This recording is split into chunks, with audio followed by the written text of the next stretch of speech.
con todos. El día de hoy vamos a hacer comentarios sobre el libro del neoconstitucionalismo andino del doctor Ramiro Ávila Santamaría, específicamente sobre los retos de una nueva institucionalidad estatal para la protección de los derechos humanos. Dentro del pensamiento de Michel Foucault, sostendremos que los saberes crean poder y que el poder no podrá mantenerse sin los saberes, de manera que lo que denotaremos en los planos políticos sociales será que el centro de todos los nuevos modelos y discursos será el saber. Y no será ninguna coincidencia que la acumulación de todo lo que es del saber y los discursos, los nuevos discursos, se basarán en las personas que tienen el poder. ¿Por qué? Porque se dieron cuenta que a través del saber el discurso podría estar aceptado, y si es que lo aceptaron, nosotros aceptaríamos el poder de la misma manera. Así que no podríamos tener un discurso sin poder y un poder sin los discursos, es decir, que creamos una dicotomía. Pero esta dicotomía va a ser completamente diferente en América Latina. ¿Por qué? Porque según nos habla Dussel, hemos sostenido prácticas de elaboraciones de discursos necesariamente ideológicos, encubridores y justificantemente hacia la dominación. Esto quiere decir que no hicimos más que crear conocimientos en base de lo que ellos nos dieron y nos hicieron creer, a través de lo que somos el pensamiento del otro. De manera que aquí lo que intentamos hacer en América Latina no fue crear poder, sino darle cierta importancia a lo que es el activismo, ya que decimos que el activismo sin conocimiento será tan inútil como el conocimiento sin activismo. Es lo que les hablaba, una dicotomía completamente diferente en perspectivas, de manera que no tendremos un saber necesariamente nuestra, lo cual hace que todos nuestros conocimientos ancestrales no hayan podido ser sistematizados, de manera que la academia, a través de toda su rigurosidad, no ha logrado justificar que nosotros no somos más que la parte de la dominación y tenemos que someternos a las visiones eurocentristas. Pero en base a esto también hemos creado la concepción de lo que es el derecho. Y bajo la visión que hablamos de Michel Foucault, no hablamos del derecho sino más como un instrumento de poder, el que se organiza a través de la norma y establece que la norma sea correcta o incorrecta. A nosotros solo nos llegó esta norma del derecho, esta norma del poder, de manera que no tenemos ninguna necesidad de nosotros poder crear la norma, ni tenemos la capacidad de hacerlo. Solo nos estamos reprimiendo y volviendo a tomar el papel que tomamos en un inicio, que es el ser el dominado.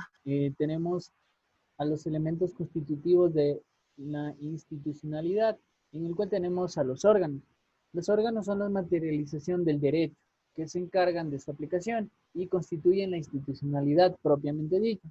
Por órganos comprenderemos no solo a las autoridades y personas que actúan representando al Estado o con su aquiescencia, sino todo el aparato burocrático que tiene competencias, recursos y ejerce poder sobre las personas. Los órganos son, por ejemplo, las funciones del Estado, los ministerios, las instancias públicas. Dentro de esto también tenemos los procesos de construcción, cómo se construye la institucionalidad. Para ello citamos a la autora Elizabeth Badinter, que nos habla sobre el movimiento feminista en el siglo XVIII en Francia. Entonces tomamos de ejemplo esta teoría o esta historia. La realidad de la época fue la de una estructura social muy política, social, de manera patriarcal. Las mujeres eran excluidas y los hombres eran los únicos que ocupaban el espacio de lo público. La conciencia de la exclusión se manifestó en esta época a través de grupos de mujeres que se juntaban, que se organizaban para hablar de sus experiencias comunes, y hasta surgieron movimientos de hombres que se los denominó los preciosos, que surgió después de constatar que habían hombres que presentaban rasgos femeninos y a su vez también había mujeres que presentaban rasgos masculinos. Entonces, las crisis generadas por los diversos movimientos de los derechos humanos han logrado sin duda alguna importantes reformas normativas y jurisprudenciales en muchos países. También hablamos de los paradigmas de la institucionalidad, los paradigmas que hemos escogido y sobre los cuales existen esbozos de otros documentos previamente escritos son el paradigma liberal y el neoliberal. Dentro de este tema también tenemos el paradigma liberal y neoliberal. Entonces, aquí podemos empezar por el saber y tenemos que decir que los pensadores clásicos liberales como Montesquieu, Rousseau, entre otros, generaron todo un saber que provocó la Revolución Francesa.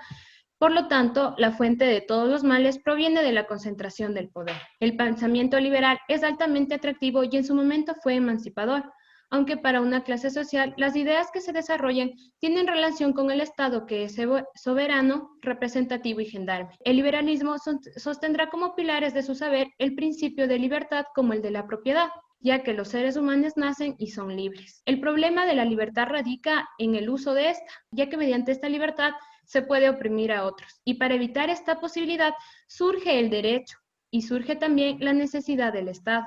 El Estado entonces no puede someterse en la esfera del ejercicio de la libertad. Las personas tienen inmunidad y el Estado es gendarme. Solo interviene cuando hay problemas entre las personas privadas. La propiedad también es un derecho natural, inalienable y anterior al Estado. El principio que garantizará la soberanía tanto de la libertad y la propiedad será la seguridad jurídica. Por lo tanto, la regularización de las situaciones problemáticas en el ejercicio de la libertad y en las formas de disponer de la propiedad deberán estar expresamente contempladas en las reglas jurídicas. Igualmente, el liberalismo da un desarrollo a las instituciones que protegen lo concebido como derechos. Dentro de lo que es el paradigma liberal, también se tiene lo que es el derecho. Nos habla desde el punto de vista del pensamiento liberal clásico que este se formó después de la Declaración de Derechos Humanos y del Ciudadano en 1789. También se transformó este derecho con la Revolución Francesa, ya que trajo consigo que las asociaciones conservarán sus derechos naturales e imprescriptibles del hombre.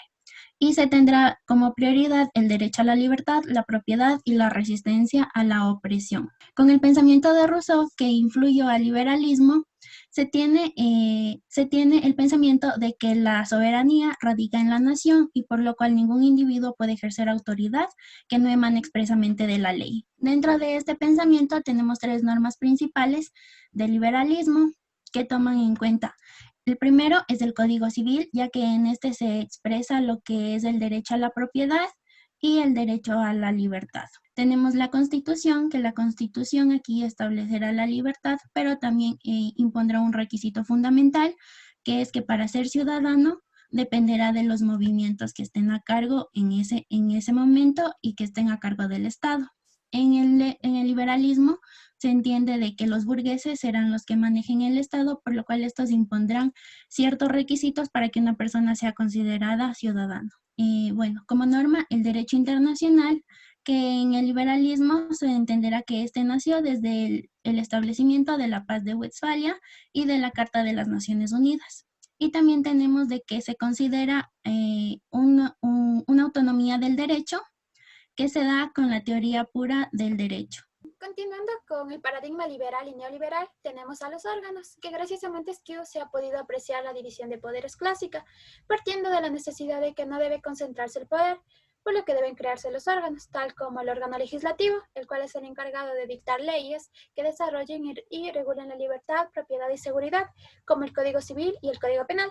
Por otro lado, tenemos al órgano ejecutivo, encargado de administrar la actividad pública del Estado, ejecutando leyes y principios liberales, creando instituciones que facilitaran el mercado y el comercio, tales como los bancos. Y el órgano judicial, encargado de aplicar las normas cuando existen conflictos entre sujetos, administrando justicia.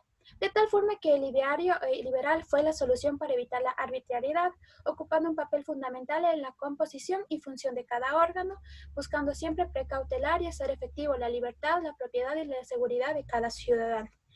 En cuanto a la crisis del liberalismo, el modelo liberal tuvo su primera crisis en la Revolución Socialista, ya que el saber crítico marxista logró generar conciencia política promoviendo la lucha de clases. La solución a esto se llamó el estado de bienestar, que introdujo en las constituciones los derechos laborales que regularon la seguridad social de las personas que trabajaban en relación de dependencia. La otra crisis se produjo en el transcurso de las guerras mundiales, ya que se dio un cambio en la concepción de lo que se refería a la vulneración de los derechos de las personas y de cómo ningún órgano pudo prevenir, ni controlar, ni reparar la muerte de millones de personas. La última crisis se está produciendo en estos tiempos con el despertar de las identidades, la lucha por derechos civiles de las personas negras e indígenas, la lucha por el reconocimiento de los grupos LGBTIQ y la inclusión de las personas discapacitadas en actividades económicas, sociales y culturales, debido a que estas identidades se encuentran en situación de sumisión o exclusión y que las leyes vigentes son insuficientes y hasta discriminatorias. El liberalismo ha dado tanto a la humanidad que no debemos estigmatizarla como una revolución burguesa que merece ser desterrada, pero sí requiere ser corregida y aumentada, ya que gracias a ella se la pudieron crear conceptos liberales que se han ido adaptando a las luchas de emancipación. Sin embargo, la crisis del liberalismo no han sido superadas y más bien se han ido acumulando, ya que actualmente existen grandes brechas de lo económico, lo político y lo cultural, impidiendo el avance de la sociedad global. Por ello se requiere de cambios verdaderos para la correcta aplicación y ejercicio de los derechos, ya que estos están plasmados, pero en la práctica aún queda mucho que trabajar. Bueno, ahora les voy a hablar sobre el paradigma constitucional democrático en tiempos de globalización, específicamente sobre el saber. Para esto hay que mencionar en un primer momento que los saberes van a circular cada vez con mayor velocidad y con mayor frecuencia. De esta manera, el saber hegemónico va a ser el que se interponga a través de los medios de comunicación, pero el saber alternativo también va a ser difundido y va a ser justamente este flujo de información lo que va a permitir que las personas puedan reaccionar de manera inmediata a las violaciones de los derechos humanos. Frente a esto, el modelo neoliberal lo que intenta es rescatar y renovar el ideal liberal decimónico, con componentes como lo es justamente la democracia. Y es así que el neoliberalismo va a introducir conceptos de carácter emancipador. En este sentido, tenemos los derechos humanos, la participación y el acceso a la justicia. El discurso neoliberal, por decirlo así, va a irse adaptando a los saberes alternativos, puesto que estos son los más comunes en la colectividad. Y es así que el discurso de los derechos humanos se va a ir utilizando como característica de las democracias liberales. Pero hay que denotar que dentro de esto también existen cláusulas que van a imponer la suspensión o la restricción de derechos en determinado momento. Claro, es el ejemplo de los estados de excepción, donde claramente se faculta al Ejecutivo a dejar de atender o incluso a vulnerar algunos derechos reconocidos constitucionalmente. Entonces podemos entender a la democracia como un concepto únicamente de legitimación del poder. Ahora bien, el modelo constitucional democrático va a ser una evolución únicamente del modelo liberal. Y es justamente porque los avances del modelo liberal van a ser parte integral del modelo constitucional democrático. Sin embargo, el modelo constitucional democrático va a avanzar en algunos aspectos que refieren a la integridad y a los derechos. Así, de esta manera se van a añadir principios como es la dignidad, la igualdad sin discriminación y la solidaridad, y sobre todo la democracia sustancial, que entra a lo que refiere a los controles de constitucionalidad. Bueno, puedo concluir que a pesar de que existen grandes avances frente a la democracia, existe mucho déficit en la reflexión sobre el contenido y el alcance de los derechos. Tal es el caso que incluso existen personas que desconocen sus derechos. Y a pesar de que los derechos sociales han tenido mayor relevancia en los últimos tiempos, no ha sido suficiente para que estos sean estudiados y comprendidos a grandes escalas. De igual manera, también hay que señalar que a pesar de que la Constitución reconoce en el artículo 1 que somos un país intercultural y plurinacional, el saber indígena todavía sigue siendo de cierta manera un poco marginal. Tal es el caso que ni siquiera es motivo de debates serios en espacios que no sean indígenas. Como segundo punto, después del saber, tenemos a las normas.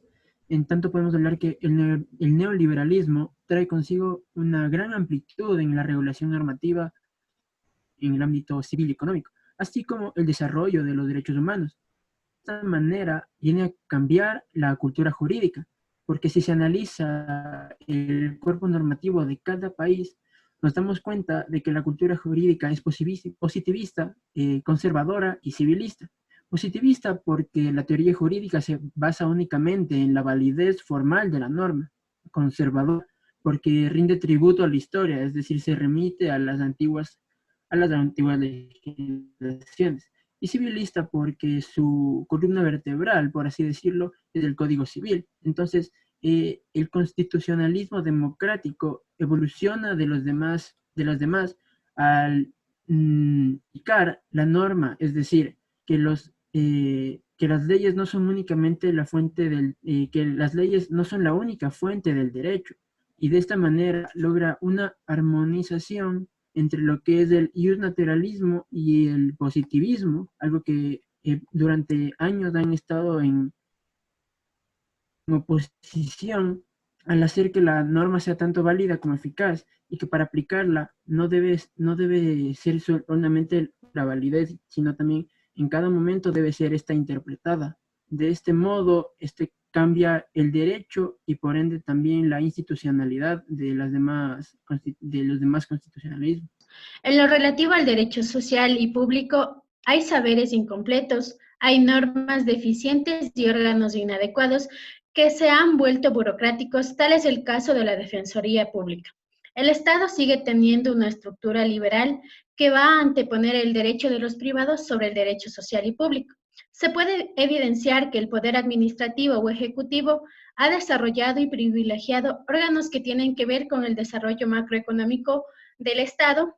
Esto ha provocado la existencia de una sociedad inequitativa y excluyente. Y un ejemplo claro de aquello es que el rol de las representaciones internacionales y la estructura de los ministerios de Relaciones Exteriores, encontraremos que las embajadas y los consulados dan privilegio a los contratos y al trabajo preferente de los empresarios, más no a las necesidades que tienen los migrantes. Esto hace que ha provocado que se importe más promover al país de que se considere un país digno de invertir que un país que se esfuerza por proteger la dignidad de las personas. Con respecto a lo que tenemos entendido por los retos, vemos que en primer lugar tenemos al saber. Debemos hacer un ejercicio de pensar fuerte. En la vida tenemos dos posibilidades. Somos reproductores o creadores de roles. Roy reconoce que el pensamiento latinoamericano se ha planteado de modo constante la quiebra de totalidades opresivas y señala que el saber universitario se ha caracterizado más por la repetición e imitación del saber europeo. Pensar fuerte significa que tenemos que conocer sobre lo hecho y dicho, pero también tenemos que ir más allá de eso. En relación con los derechos, los pensadores liberales señalan que no conviene seguir reconociéndolos, porque los costos de lo que ellos denominan inflación de derechos pueden crear la imposibilidad de su protección.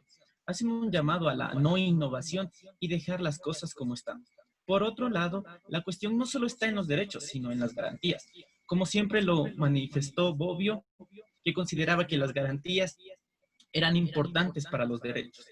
El hecho de que los derechos no tengan garantías significa que el derecho es el que tiene el problema, no los derechos humanos. Finalmente, cuando hablamos de los órganos, nos referimos a que parecería que el Estado es una forma de organización política de la cual no podemos separar. El Estado, para garantizar los derechos sociales y la democracia constitucional, tiene que ser fuerte.